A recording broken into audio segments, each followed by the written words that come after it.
ฮะซอยกันคนละไม้คนละมือแล้วก็เสร็จขอบคุณหลายๆที่มาซอยเวียกเสร็จแท้ๆเนาะคืนนี้นะลูกก็คืน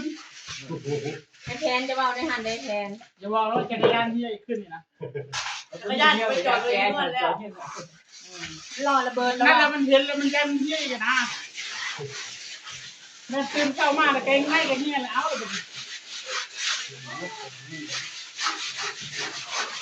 นี่นะแบบนี้นะโอ้แบบนี้แบบนี้ได้ยุ่นตัวใจพอเลยแต่หนูถ้ามันนอนตักเนี่ย75อยู่ได้น้องนอนยืนโทนอย่างเนี้ยอันนี้เนี่ยค่ะเลย75อยู่ได้เขาแล้ว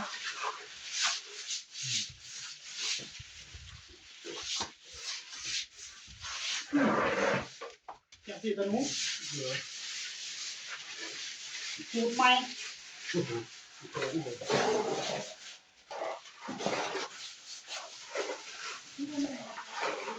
ลองเบิ้งกันสูตรใหม่เก็บแล้วหนูไม่ได้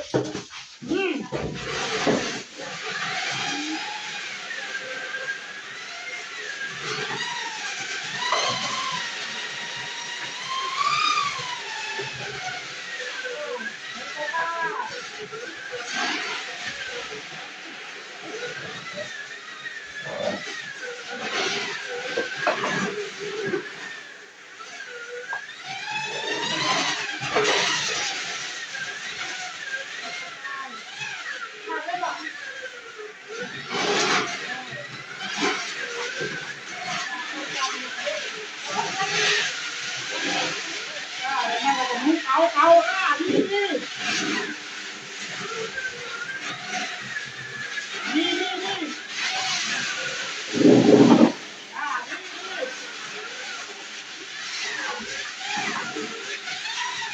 โอ้ขอทาดีวะตะนุเกาหางทำได้เลยไปนั่งนั่งเองเนาะเกาทักเลย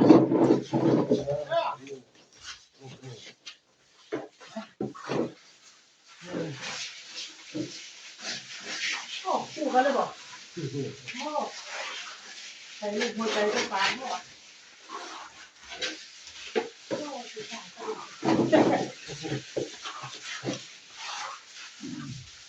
จะเอาคิดรู้ประเทศจะมีนั่งเท่าไหร่มันลงเองยังไงครับอันคิดจะเจนรูดลงตานาแล้วใครมาเป็นไหมหาจันเลยนะ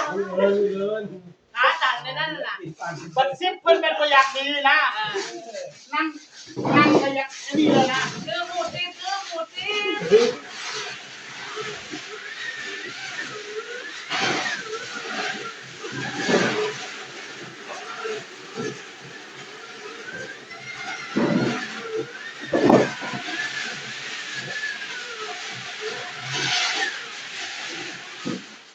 เอาใส่น้ำไม่ได้ตัวนี้แล้วนี่ใส่น้ำไม่ได้เลยอย่าใส่น้ำสาดน้ำไปดูนะ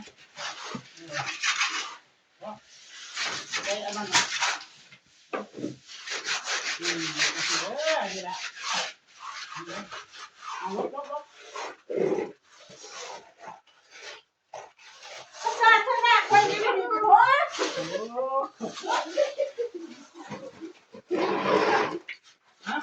ไปน้ำขึ้นมาดิไปเกาทำมีแทนเนาะโอเคแล้วเดี๋ยวไปจัดการต่อไปเกากับคุณแม่นะเลยน้อยเดียวสิแล้ว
ต่อไปจะทาไปให้ละจอมันเลย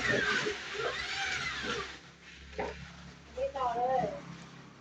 นี่เหมือนหมด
อันนี้จะการ